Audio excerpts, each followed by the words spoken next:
நிறைய பேர் fundamental analysis பத்தி எனக்கு ஒரு ஃபுல் வீடியோ குடுங்கன்னு சொல்லியிருந்தாங்க.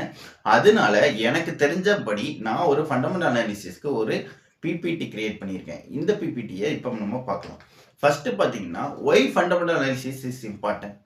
ஏன் நம்ம ஃபண்டமெண்டல் அனாலிசிஸ் இம்பார்ட்டன்ட் சொல்றோம்? நம்ம ஃபண்டமெண்டல் அனாலிசிஸ் படிக்கிற மூலியமா finding the real value of the company. ஒரு கம்பெனியோட ரியல் வேல்யூவை நம்மளால கண்டுபிடிக்க முடியும். ஏன் அப்படின்னா சார்ட்ல பார்த்தீங்கன்னா பிரைஸ் இன்க்ரீஸ் ஆகும் டிக்ரீஸ் ஆகும் என்ன வேணாலும் நடக்கலாம். ஆனால் ஒரு கம்பெனியோட ரியல் வேல்யூவை கண்டுபிடிக்கணும் அப்படின்னா உங்களுக்கு ஃபண்டமெண்டல் அனாலிசிஸ் ரொம்ப ரொம்ப முக்கியம். Focus on business plus financial strength.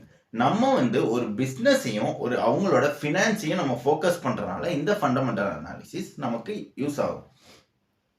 அதே மாதிரி எதுக்கு ஃபண்டமெண்டல் அனாலிசிஸ் யூஸ் ஆகும் அப்படின்னா ட்ரேடிங்க்கு கண்டிப்பாக யூஸ் ஆகாது. நீங்கள் ஒரு 5 இயர்ஸ் 10 இயர்ஸ்க்கு இன்வெஸ்டிங் பண்ண போறீங்க அப்படின்னா ஃபண்டமெண்டல் அனாலிசிஸ் உங்களுக்கு கண்டிப்பாக யூஸ் ஆகும்.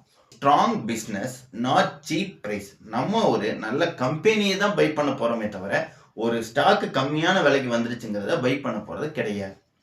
இதுக்கு தான் ஃபண்டமெண்டல் அனாலிசிஸ் ரொம்ப ரொம்ப யூஸாக இருக்குது. நெக்ஸ்ட் பார்த்தீங்கன்னா ஒய் ஃபண்டமெண்டல் அனாலிசிஸ். எவ்வளவோ அனாலிசிஸ் இருக்கு. நம்ம அதையெல்லாம் விட்டுட்டு ஏன் ஃபண்டமெண்டல் அனாலிசிஸ் பண்ணணும் அப்படின்னு பார்ப்போம். நம்ம ரிஸ்கான கம்பெனியை அவாய்ட் பண்றக்காண்டி நம்ம இந்த ஃபண்டமெண்டல் அனாலிசிஸ் யூஸ் ஆகுது.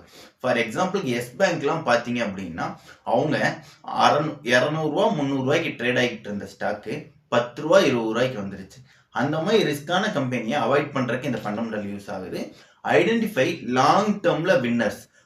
இப்ப இன்ஃபோசிஸ் மாதிரி ஒரு நல்ல கம்பெனியில அது ஒரு மல்டி பேக்கர் ஸ்டாக்னு சொல்லுவாங்க இன்ஃபோசிஸ். ஏன் அப்படின்னா ஒரு 20 இயர்ஸ் ஒரு 15 இயர்ஸ் 20 இயர்ஸ்க்கு முன்னாடி நீங்க வெறும் ஒரு 10,000 ரூபாய் இன்வெஸ்ட் பண்ணியிருந்தீங்கன்னா போதும், இன்னைக்கு நீங்க பெரிய கோடீஸ்வரனா இருக்கலாம்.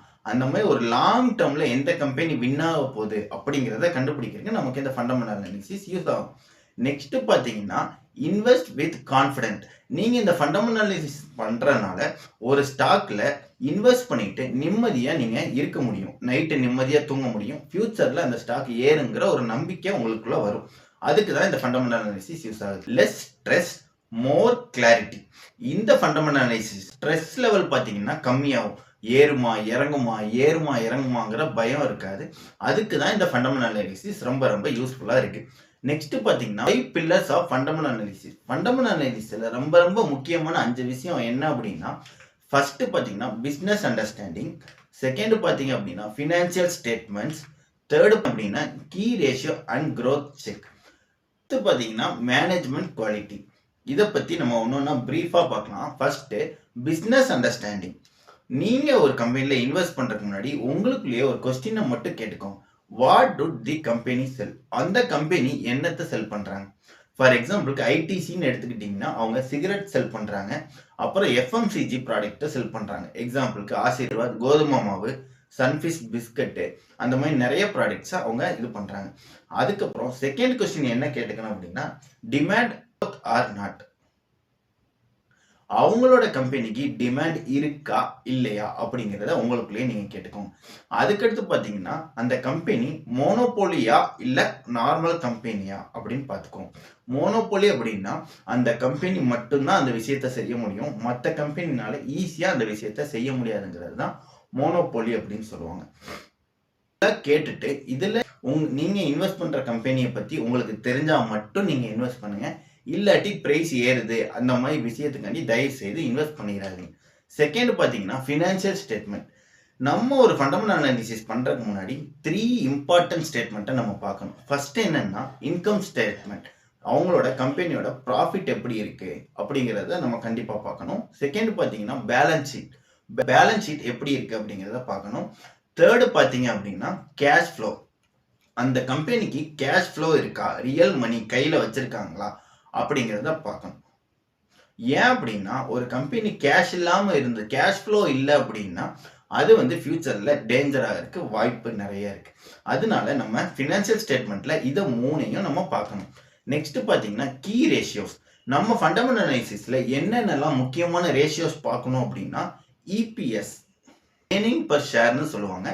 அதுக்கடுத்து ஆர்ஓஇ அண்ட் ஆர்ஓசிஇ. இது கம்பெனி எவ்வளோ எஃபிஷியண்டா இருக்கு அப்படிங்கிறத பார்க்கறக்காண்டி இதை நம்ம பார்க்கணும். தேர்டு பார்த்தீங்கன்னா டெப்ட் டு ஈக்விட்டி ரேஷியோ அப்படின்னு சொல்லுவாங்க. ஏன் அப்படின்னா அந்த கம்பெனிக்கு ரிஸ்க் இருக்கா இல்லையா அப்படிங்கறக்காண்டி நம்ம இதை பார்க்கணும். நெக்ஸ்ட் பார்த்தீங்கன்னா பிஇ ரேஷியோ அப்படின்னு சொல்லுவாங்க. இது என்ன அப்படின்னா அந்த கம்பெனியோட வேல்யூஷன் ஓவர் வேல்யூல இருக்கா இல்ல அண்டர் வேல்யூல இருக்கா இல்ல நார்மல் வேல்யூல இருக்கா அப்படிங்கறக்காண்டி இந்த பிஇ ரேஷியோவை பார்க்கணும். ரூல் பார்த்தீங்க அப்படின்னா நீங்க இதுல ஆர்ஓஇ ஆர்ஓசிஇ இது ரெண்டும் 15%க்கு மேல இருந்தா ரொம்ப ரொம்ப நல்லது. அடுத்து பார்த்தீங்க அப்படின்னா growth செக் பண்ணும் அப்படின்னு சொல்லியிருந்தேன். நீங்க பாஸ்டா அந்த கம்பெனி ஒரு 5 வருஷம் கடைசி ஒரு 5 வருஷம் 10 வருஷத்துல ரெவென்யூ growth ஆயிருக்கா, ப்ராஃபிட் growth ஆயிருக்கா, இபிஎஸ் growth ஆயிருக்கா அப்படிங்கிறத பார்க்கணும். ஏன் இதெல்லாம் பார்க்குறோம் அப்படின்னா வருஷத்துக்கு வருஷம் அந்த கம்பெனி growth ஆனாதான் நமக்கு லாங் டேர்ம்ல ஒரு நல்ல ப்ராஃபிட் வரும். அதுக்காண்டி இந்த growth-ஐ வந்து நம்ம செக் பண்ணணும். நெக்ஸ்ட் பார்த்தீங்கன்னா 5வது இதுதான் நான் ஏற்கனவே சொன்னது. நிறைய கம்பெனியோட ப்ராஃபிட் எல்லாமே நல்லா இருக்கும். அவங்களோட மேனேஜ்மெண்ட் சிஸ்டம் வந்து கொஞ்சம் மோசமா இருக்கிறதுக்கு வாய்ப்பு நிறைய இருக்கு. எக்ஸாம்பிளுக்கு ப்ரமோட்டர் ஹோல்டிங் எப்படி இருக்கு, ஸ்டேபிளா இருக்கா இல்லையா, இல்ல யார் யாரெல்லாம் ப்ரமோட்டர்ஸ், அந்த விஷயத்த நீங்க கொஞ்சம் பார்த்துக்கோங்க.